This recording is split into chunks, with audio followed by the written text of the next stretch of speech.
মিলন, আম sorry. কালকে হঠাৎ আমার সামনে চলে আসছে এতদিন পর। আমি কোনো কিছু বুঝার আগে আমার ফ্রেন্ডস ওরকম একটা সিচুয়েশন ক্রিয়েট করে ফেলছে। I'm really sorry.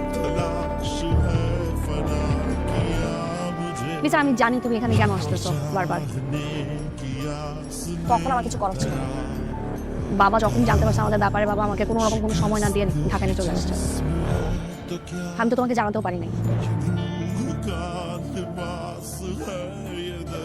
কিন্তু আমার এখন মনে হয় বাবা ওয়াজ রাইট। বাবা যা করছে ভালোই করছে। তোমার সাথে আসলে আমার যায় না মিলন। তুমি দেখছো তোমাকে, আমি তো এটা ডিজার্ভ করি না। তুমি এখানে বারবার আসতেছো, আমি আরো ভয় পাচ্ছি যে আমার ফ্রেন্ডস আর কেউ যদি দেখে ফেলে তাহলে আমার মান সম্মান নিয়ে টানাটানি হয়ে যাবে।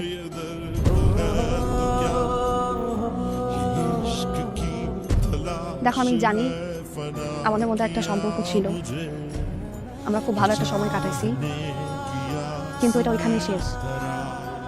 তুমি আমার লাইফে একটা মিস্টেক, আর কিছুই না। তুমি ভুলে যাও সবকিছু প্লিজ। আমি ভুলে গেছি। তুমি দেখছো আমার সাথে ছেলেটা আবির, আমি ওকে ডিজার্ভ করি। ওর ফ্যামিলি ব্যাকগ্রাউন্ড ভালো, রিচ, ওর এডুকেটেড, হ্যান্ডসাম। ও আমার সাথে যায়। প্লিজ তুমি এখানে না এসো না। আমি চাই না এখানে তোমাকে কেউ দেখুক, আবির জানুক, ঝামেলা হয়ে যাবে আমার জন্য। ঠিক আছে? তোমাকে দেখলে কিন্তু আমি অনেক বড় একটা ঝামেলা পড়ে যাবো। বুঝতে পারতেছো? দেখো, আমি তোমাকে আপসেট করার জন্য কিছু বলতেছি না, কিন্তু যেটা পাস্ট সেটা পাস্ট। আমি অনেক সামনে চলে গেছি। আমি তুমি আমার মাথায়ও নাই, আর শুধু মিস্টেক ছিল আর কি। মায়া, উনি কে?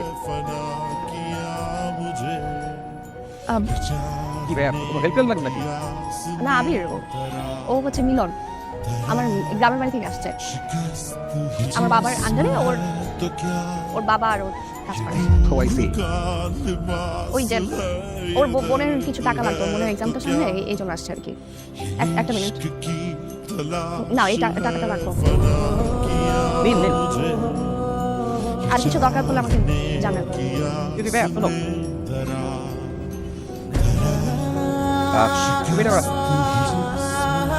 তোমার বোনের পড়ার জন্য আর শোনো, তোমাকে দেখে তো সুস্থ সবলই মনে হয়, কিন্তু কাজ করতে পারো, তাহলে তো আর এভাবে কারো কাছে হাত পাততে হয় না। পরিশ্রম করো, নিজে পরিশ্রম করে উপার্জন করো, দেখবে ভালো লাগবে। আর তাহলে অন্য কারো কাছে হাত পাততে হবে না। কেমন না? আমাদের দেরি হয়ে গেছে। চলো।